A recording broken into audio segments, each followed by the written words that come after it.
Yesterday, for half an hour, this happened. My recommendation to NATO and the administration is to cut the head of the snake off. Go to Tripoli, start bombing Gadhafi's inner circle, their compounds, their military headquarters in Tripoli.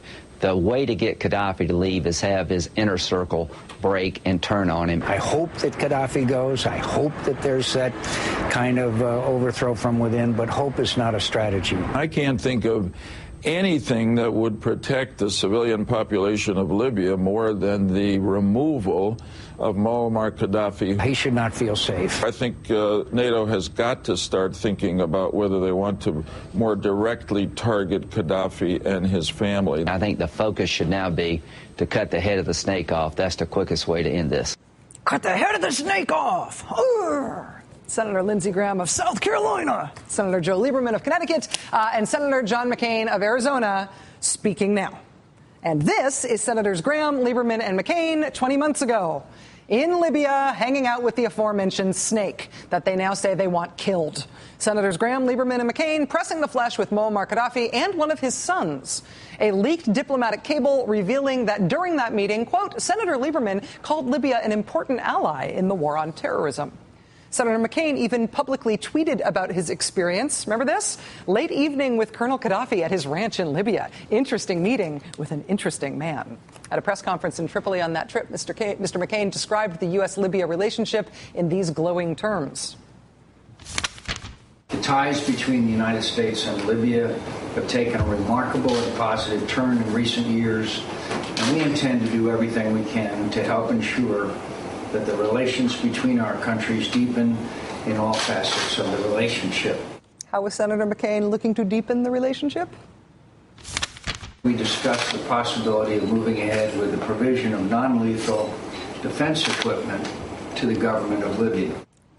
Senator McCain lobbying to give non-lethal defense equipment to Muammar Gadhafi. That was 20 months ago. But now? This is a man with American blood on his hands who has committed acts of terror in the past.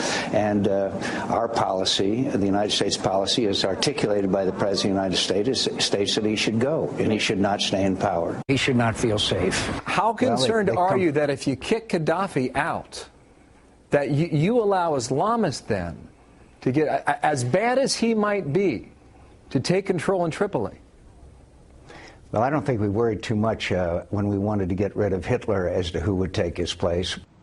So according to John McCain, either Gadhafi is Hitler or, quote, Senator McCain assured Gadhafi's son that the U.S. wanted to provide Libya with the equipment it needs for its security. He stated that he understood Libya's requests regarding the rehabilitation of its 8 C-130s and pledged to see what he could do to move things forward in Congress. Either Gadhafi is Hitler, and President Obama should be criticized for not going after him himself, guns blazing to get him deader than dead, or this.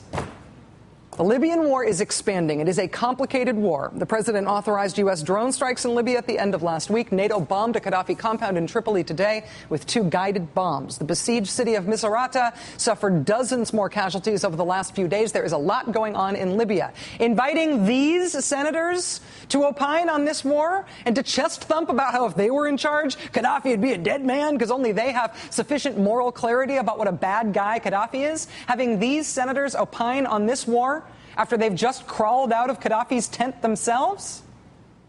That is a political science case study in getting away with it. In a just world, this would be embarrassing. But in the Beltway, it's just Sunday morning.